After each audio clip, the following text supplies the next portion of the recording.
শারদীয় দুর্গোৎসব ঘিরে বিভিন্ন মন্দির এবং মণ্ডপগুলোতে শেষ মুহূর্তে প্রস্তুতি চলছে। আমরা আরও খবর জানবো। রাজবাড়ী থেকে যুক্ত হচ্ছেন সহকর্মী সুমন বিশ্বাস। সুমন, রাজবাড়ির মণ্ডপগুলোতে কি অবস্থা দেখছেন? একেবারে তো শেষ সময়, প্রস্তুতি কেমন দেখছেন? আতিক, আগামী রোববার ষষ্ঠীর ভেতর দিয়ে কিন্তু 5 দিনের দুর্গোৎসবের সূচনা হবে। ফলে মাঝখানে যা দুদিন রয়েছে, এই দুদিনের মধ্যে কিন্তু সব কাজ শেষ করতে হবে। রাজবাড়ির মন্দিরগুলোতে বেশ কিছু মন্দিরে এরই মধ্যে দুর্গা প্রতিমার কাজ কিন্তু শেষ হয়েছে। কিছু মন্দিরে যে অল্প কিছু কাজ বাকি রয়েছে সেগুলো এই 2 দিনের মধ্যেও শেষ করে ফেলবে প্রতিমা শিল্পীরা। রাজবাড়িতে এবছর 440টি মন্দিরে 5 উপজেলা মিলিয়ে দুর্গাপূজা অনুষ্ঠিত হবে। আমরা দেখছি যে এর ভিতর অধিকাংশ মন্দিরেই কিন্তু প্রতিমার কাজ শেষ। যেগুলো রয়েছে সেগুলোর কাজও কিন্তু এই আজ এবং কালের মধ্যেই শেষ হয়ে যাবে। পাশাপাশি প্রশাসনের পক্ষ থেকে মন্দিরের নিরাপত্তায় বেশ কিছু নির্দেশনা দেওয়া হয়েছিল, সেগুলোও কিন্তু মন্দির কর্তৃপক্ষ এর মধ্যে বাস্তবায়ন করেছে। তার মধ্যে সিসি ক্যামেরা স্থাপন, নিজস্ব স্বেচ্ছাসেবক টিম গঠন, এই বিষয়গুলো কিন্তু অনেক গুরুত্বের সাথে আমরা দেখেছি এবছর মন্দির কর্তৃপক্ষ কিন্তু বাস্তবায়ন করেছে। পাশাপাশি গতকাল সন্ধ্যা থেকে রাজবাড়িতে এবার প্রত্যেকটি মন্দিরে আনসার সদস্য মোতায়েন করা হয়েছে নিরাপত্তার জন্য।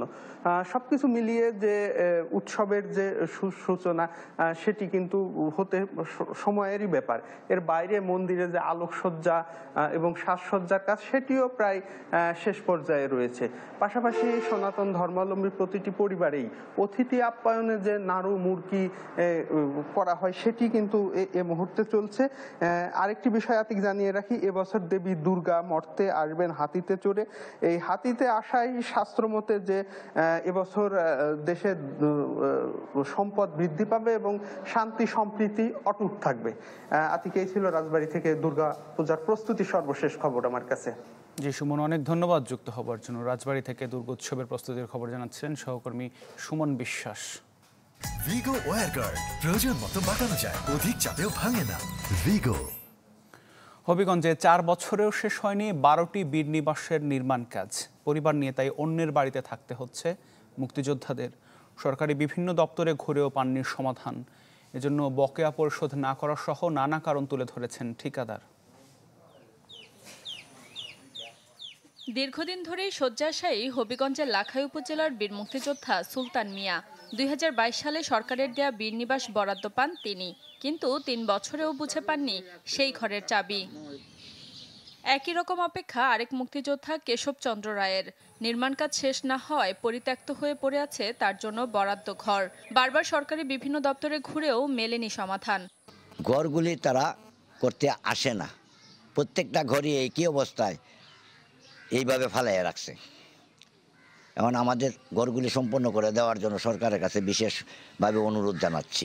ঘরটা নিয়ে আমি দেখতে পারবো, এই যে আমার দাবি আছিল, ঘরটা তো আর দেখার কোনো সুবিধা দেখি না। 2020 সালের এই প্রকল্পের আওতায় জেলায় বরাদ্দ আসে 185টি বীর নিবাসের। এর মধ্যে 12 নিবাসের কাজ শুরু হলেও শেষ হয়নি দীর্ঘ সময়েও। এজন্য বকেয়া পরিশোধ না করা সহ নানা কারণ তুলে ধরেন ঠিকাদার।